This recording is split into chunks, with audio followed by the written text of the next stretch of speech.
Okay, go ahead, babe. Are we gonna do all of them? Because some of them I actually. We'll just do the ones that. Well, we said 10, but.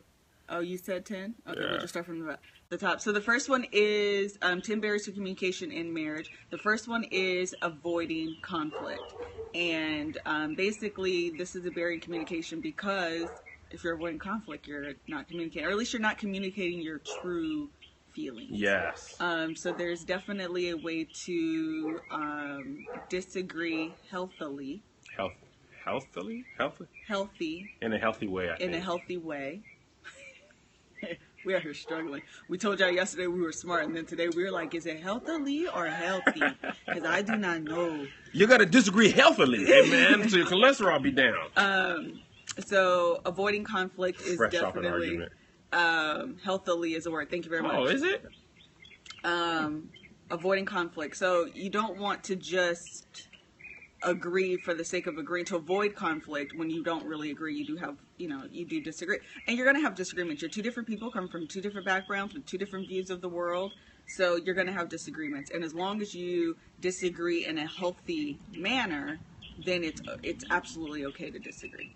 Yeah, I have this saying, we can't really say we're friends, and whether in a marriage or in regular life, if we never argue.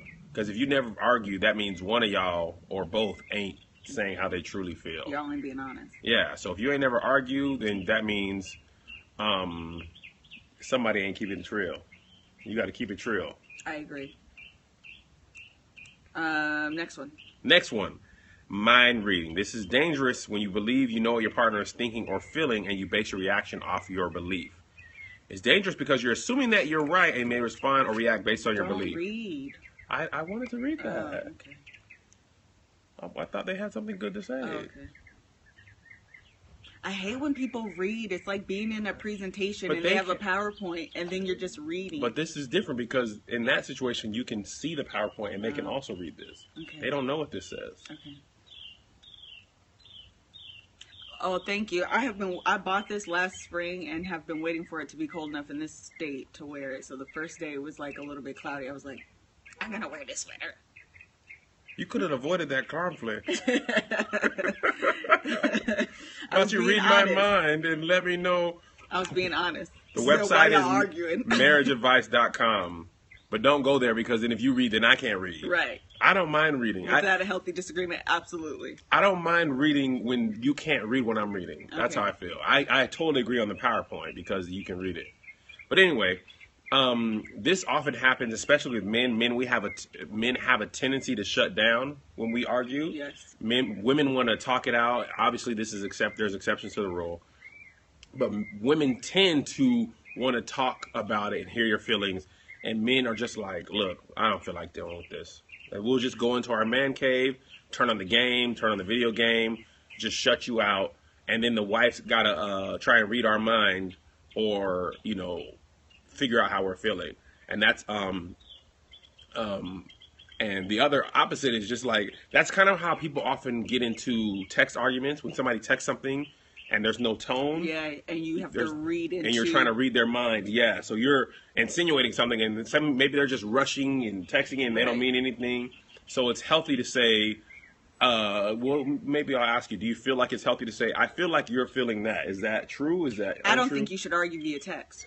No, I'm talking about instead of mind reading. Oh, to ask the question? Yeah, like, hey, I feel like you're upset with me. Is there something that I did wrong? Yes. Because I feel like you've been upset with me before, and I'd be knowing you're mad, but I don't want to ask you because then I don't want to know exactly why you're mad. Especially if I can assume. Like when you have something on your nose. When we were doing Zay's project, I was like, she probably mad, but I don't feel like it. So then you knew why I was mad. So I'm going to just start helping because I'm assuming. Usually when I think Melissa's mad, I just start cleaning. Like, if something going wrong, let me just wipe a counter off. She'll be like, well, at least he didn't clean that and he swept. He ain't getting none, but he swept. I don't sweep good, but my heart's in the right place. Okay, so mind reading is very dangerous because it's our nature to assume the worst. Yes. So when we're mind reading, we're assuming negatively, and there could be a million different things. It could be work. It could be all type of stuff that is on the other person's mind. But when in doubt, ask. Smart man to clean. Yeah. When in doubt, just ask. So because you may be right. But this is the other thing is, when you ask and the person says what they say, accept what they say as truth. Yeah. Because a lot of times what will happen is I'll say whatever I feel, or whoever will say whatever they feel, and then you like, yeah, but I really think this. No, I said what I said. I said what I said. So, also, if we ask, don't lie. Yes. And say nothing's wrong. That's true. And then something's really wrong. And then you like, I said I was fine, but you should have known I wasn't fine. No, I shouldn't have, because I asked you. Yes. Don't say you're fine. If you say you're fine, I'm on Netflix. Okay? I'm watching Narcos. No, I'm gonna go on Netflix. If you say you're good, then I'm gone. Don't. If we gave you an opportunity, anybody, because that's mind reading.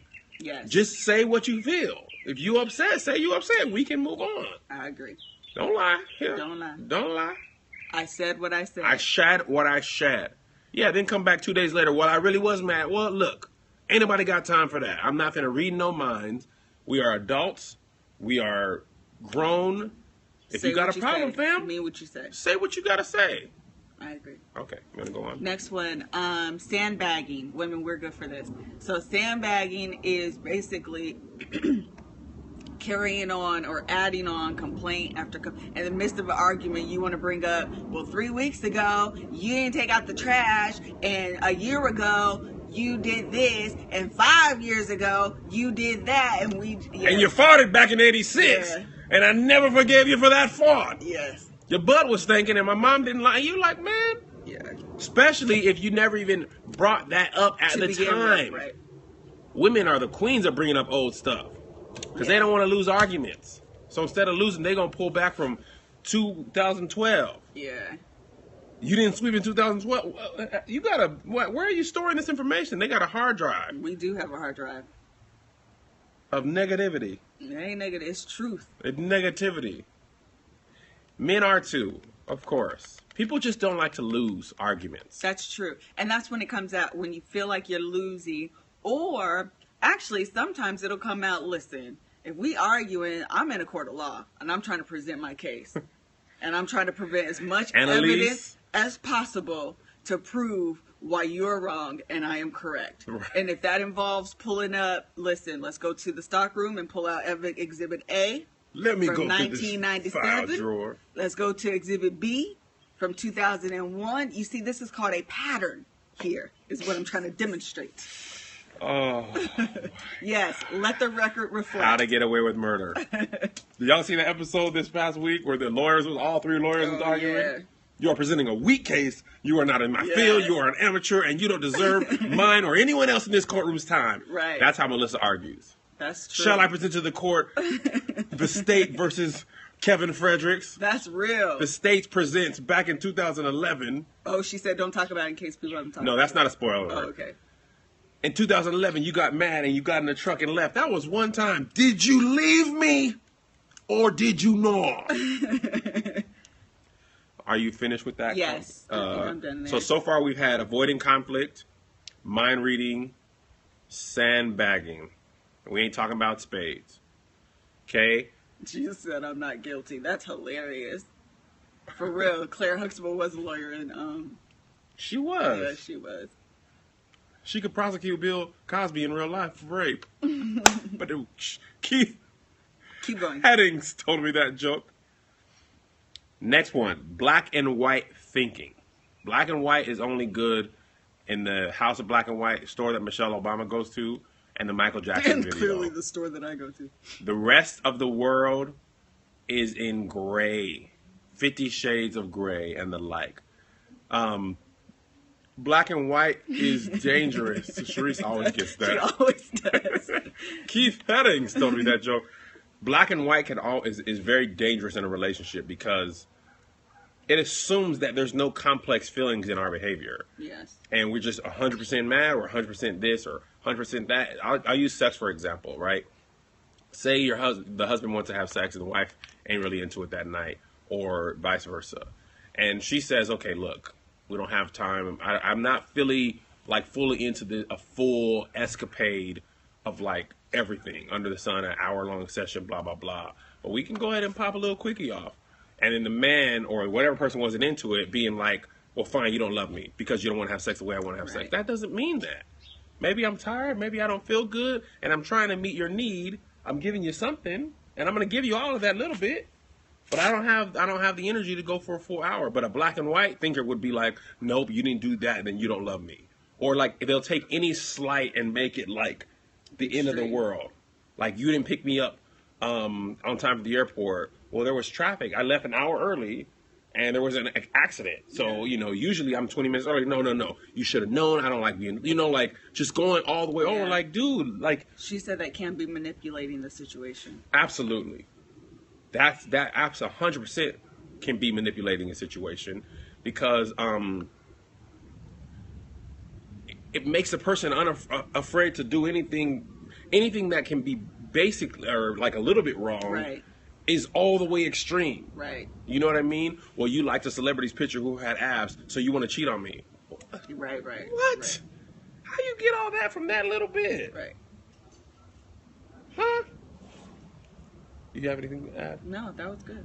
Walking on eggshells, airbrushed. Oh yeah, oh basha. You want to keep going? Okay, the next one is not really listening because you're focusing on what you're going to say Let's next. do the next two, because those are mostly the same. Okay, not really listening because you're focusing on what you're trying to say next. We do that all the time. You're not listening. Instead, you're just there to combat and prove why you're right. You're not really trying to listen to the other side of the situation, and that's so important. We do that a lot because then you miss truly what the person's trying to say. And I was reading a book, and I can never remember the name of it, but one of the things they said is you're always wrong at the top of your voice. And what that means is whenever you're arguing, you're yelling, it doesn't matter if you are right. Like, I'm in defense mode, and all I'm trying to do is defend myself. I'm not really listening to you. All I'm trying to do is defend myself. All I'm trying to do is win the argument instead of solving the problem. That's exactly right. Yeah, his needs, her needs. Thank you. I recommend the book His Needs, Her Needs. Oh, I think I'm reading that. Or e-listening. So yeah, that's really important. Then the next one is interrupting, which I probably have this problem. And that means not letting the person not letting the person finish their thoughts because you're too busy worried about what you're trying to say next, so you interrupt. Let's get some deliverance in here. Oh yeah. I don't think I want you to deliver me. The text is delivering you. I only bring the word, amen. The word pricks your own heart. That's the rhema word. Let's expand to that. That's all I got to No, say. I think you should go on a little bit more. I think you have another thing to say. You're so what would busy. you like to say? I'm just saying, you're so busy. You don't even know what I'm about to say, but you're so busy. Now, what I'm finna say is, now here you come. Now, listen, in the docket Exhibit B, what I'm gonna say, and I might have been apologizing. You wasn't apologizing. Then I apologized. You're like, objection. He apologized before I was able to make my point. But overruled. Ain't no overrule. You can't tell the judge that. Ain't no overrule. I'm not even going to defend myself because that's true. I do that. That's healing. Shut up. There's a healing going on. Where's Donald Lawrence? Oh, I am healed. I ain't saying I'm healed. The wife ain't always right, but she is. That's the problem. That's the problem, Stevie. The wife is always right. Even when you're wrong, you still right. Your makeup looks good on that eye. You got that golden in the corner. Thank you. I know. I was trying to do. It's not really showing up on camera right though, but it's okay. Give me a kiss. You didn't even kiss. I didn't make the sound. Yeah. Ooh, about to be a making love session. No, this lipstick is good. It didn't even come off. Y'all want to hear a funny story? The other day I was getting the mirror getting dressed, and I saw all this red on my thing, and I thought I had a cold sore. And it was the day that I was doing Mary Mary. I was taping the Mary Mary, and I was looking at it. I was like, oh my God, I got a cold sore. I never had a cold sore. Ah. And it was just Lizzie had kissed me. And I was all types of nervous. All right, the next one, this is a good one. This is something I learned. Okay, so we're both getting healed. Thinking everything must be resolved and you can't agree to disagree. Listen, I came from a household that was not you can go to bed mad household. You had to hash it out, whether yelling or in calm conversation. We couldn't go to bed angry. So when Melissa and she came from a household that didn't have that same thing. It wasn't necessarily the opposite, but it wasn't like we gonna talk about this, but that's how my family was. So I was like, no. And then the Bible says something about that. Don't let the sun set on your anger. I want to say that's biblical. So when we first married, I had a big problem with, like, if you're mad, then you need to tell me why you're mad. We need to talk about this. If we need to talk about this till 3:00 in the morning, we're going to talk about it because I want you to go to bed happy. And Melissa was like, look, I'm not going to talk about this. I'm about to go to bed. In the morning, I will be calm and we can talk with this at the appointed time. You have something there, we will deal with this at the appointed time. And I was like, no. So someone said that's tough. How do you determine what can and can't be solved? I think you have to talk to your spouse about how they process things. For me, a lot of times, I have to like process what it is, like how I feel, why I feel that way, and talking about that in an argument, like, again, you just end up defending yourself. You just end up like arguing, instead of like saying, this is how I felt, and when you did this, it made me feel like this way, and then you actually can like get somewhere, and like beyond resolving the issue, you can like avoid that same type of situation in the future. But it takes me a little while to like really process, like, okay, this is how I feel, so I need that time to like process it. So you have to have that conversation with your spouse that says, this is how I work, this is how I work. So if we're going to argue or whatever, and you want to come to an agreement, let's agree the next day, we're going to come back to this and we're going to talk about it and we're going to resolve it. Yes. So, and sometimes you're just not going to agree with on something at all. Like, there's been stuff about how to do stuff with the boys, what to do about money, that we just are not giving, neither of us What?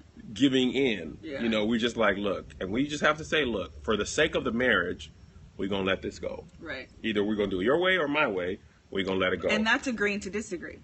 Right. And that doesn't mean that you're, because here was one thing, I don't know where we heard this, but it's so good. It's not, and maybe it's in this article, but it's not, in a marriage argument, it's not me against you. Right. It's me and you against the problem. Right. And sometimes we're just not going to see eye to eye. Is that it? I was going to say one thing that they didn't say that I actually think is a barrier in communication is treating your spouse as the enemy. Yes. Not treating your spouse like we're here together, and in order to resolve Yacht's this, in here. What's up, Yacht? Oh, hey, Yacht. He's our fitness guy. Yes, me and you against the problem. Oh, you just said that. She was repeating that. Yeah, me and you against the problem. Right. Because I'm competitive by nature, and early on, and at times Jack in the Box gate. Yes. I was so busy trying to win the argument that I realized that I'm losing my wife in the crossfire. Yeah, one thing in this article they were saying that Dr. Phil says, do you want to win or you want to go home happy? Right. And that is so key. Like, a lot of times we're so busy trying to win and like, have a notch in our belt that you're not compromising for the sake of your relationship, for the sake of your happiness.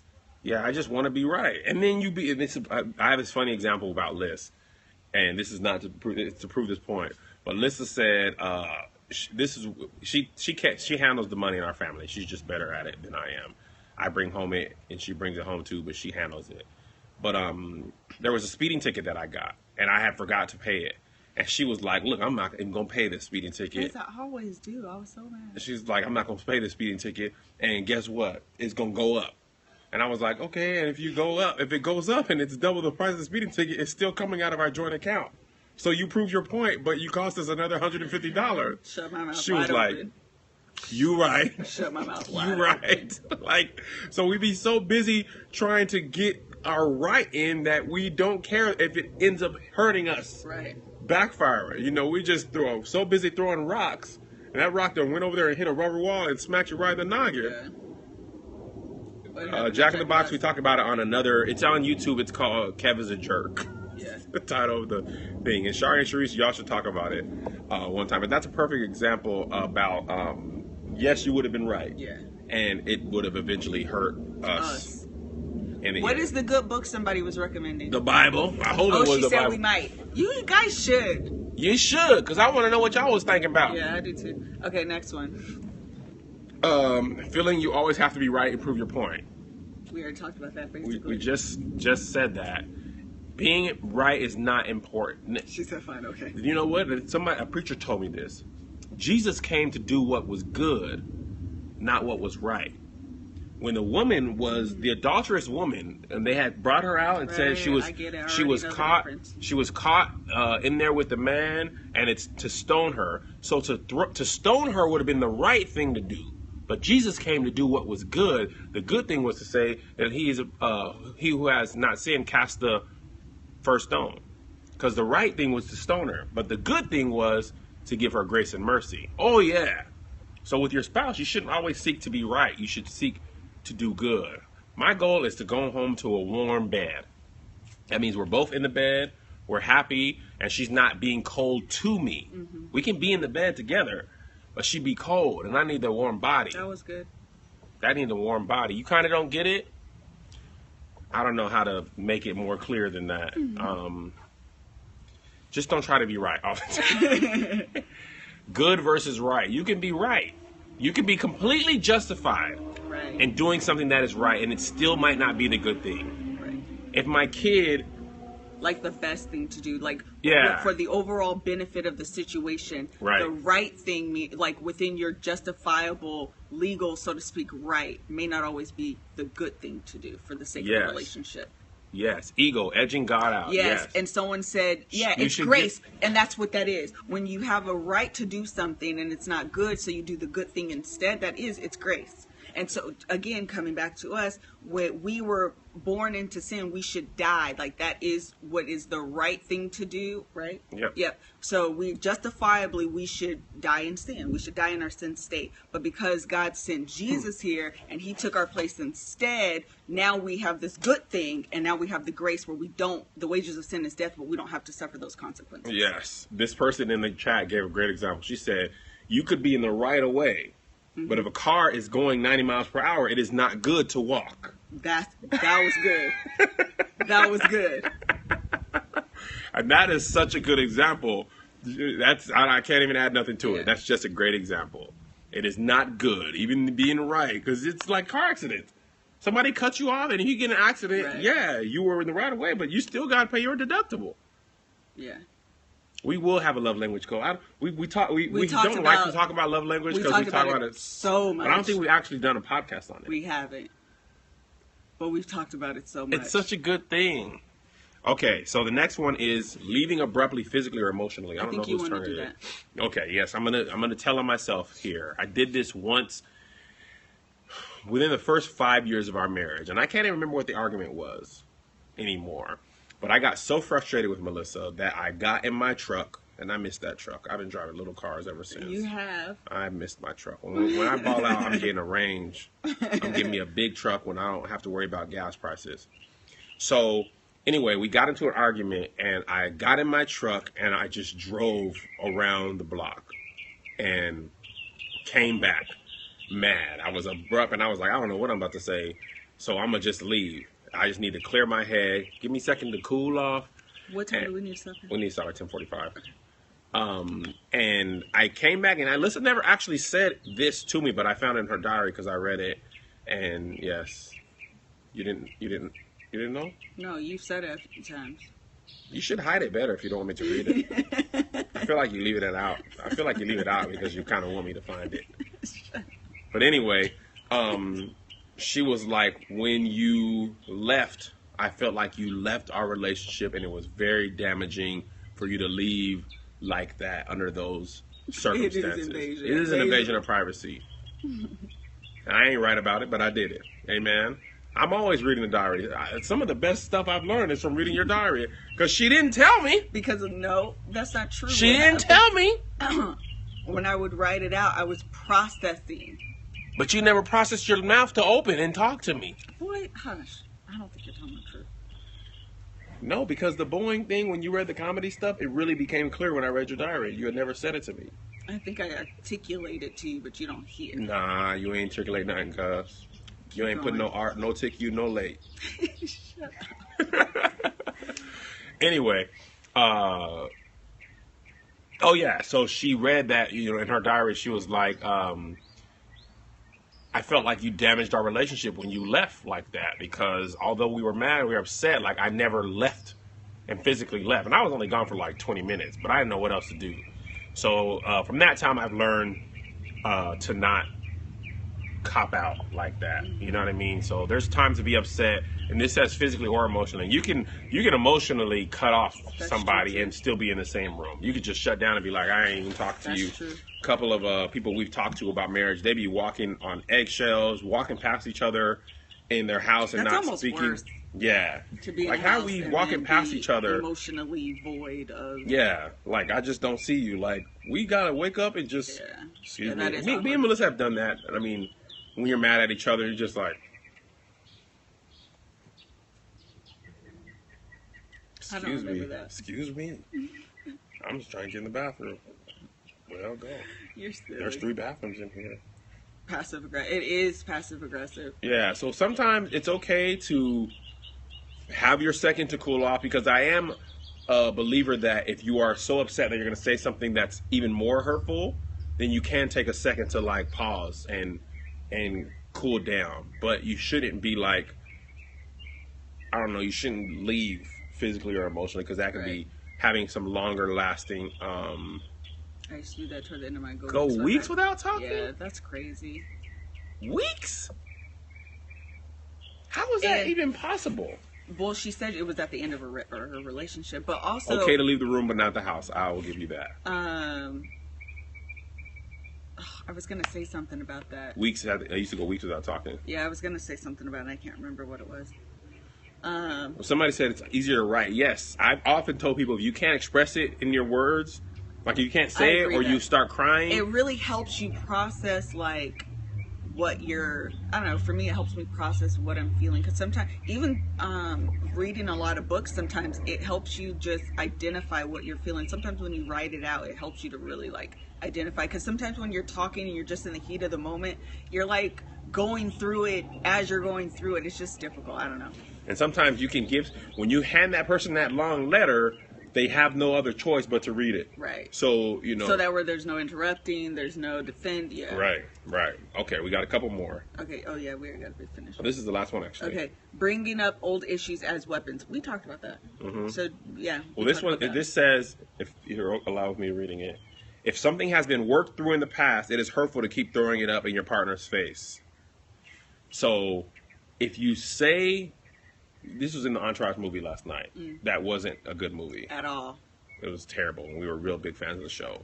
But E was saying to Sloane, you said you were past that. Mm-hmm. And if you say you were past it, how can you, it's kind of like sandbagging. Yeah. But if you say you're past something, then you can't just throw it up to win again. Who's that, Joe? I guess the only difference that they're making is that sandbagging is not talking about it and then just like boom, boom, boom, boom, boom, Oh yeah. and then This is work being bringing up is we're both under, or he's under the assumption that this has been worked out and resolved, and then I come back and bring it up. Yeah. This says it's not helpful. If you have an issue with something from the past, it's not going to be productive to bring it up during this argument. Right. Like we're already arguing. That's one of our tips for how to argue healthily. Is stay on the topic. Yes. We tend to bring stuff up from the past just so we can win. It's stay on the topic. If this is your time to lose an argument, you did something wrong. Right. Stand there, take your lumps, work through it, and move past it. Right. Don't just bring something up. Well, last week you made me mad. Right. Okay, and I apologize for that. So now let's work through this problem that's right in front of us. Don't do your boy. Be true to your boy. Okay. We got a couple minutes left. Is there a comment or is there a question? Thank y'all for tuning in. Shari and Sharice will be on at. And right when we're done. Okay. At 10:45, go follow the Optimistic Divorcees. Optimistic divorcees, as they say. What advice do you have for a person going through the grieving process after a breakup? Take your time. Don't rush into something. Just like with the death of a family, you gotta grieve. Yeah. Don't let nobody tell you you're ready to move on until you're ready to move on. Shari and Sharice, optimistic divorcees, y'all should handle that topic. But yeah, time definitely heals. It's just like rushing an injury in sports. If you're so busy trying to play, but you're not healed yet, all you're gonna do is hurt yourself even more. And most of the time, you hurt yourself worse than the initial injury by not letting yourself completely heal. Right. So completely heal, take your time, and then when you feel like you're ready, take another week. Because you might have a setback. But your setback is a setup for victory. Oh, yeah. I didn't No, I haven't read The Power of a Praying Wife or Husband. And texting, we need to talk and not saying what it is. How long is too long to grieve through a relationship, though? That depends on the person. Depends on the relationship. If me and Melissa break up, I'm going to take a long time to grieve. Oh, okay. Because we had a lot of marriage. So I would assume that it's going to be the longer and the more serious the relationship is. If y'all was just together for 3 months, you probably won't take that much.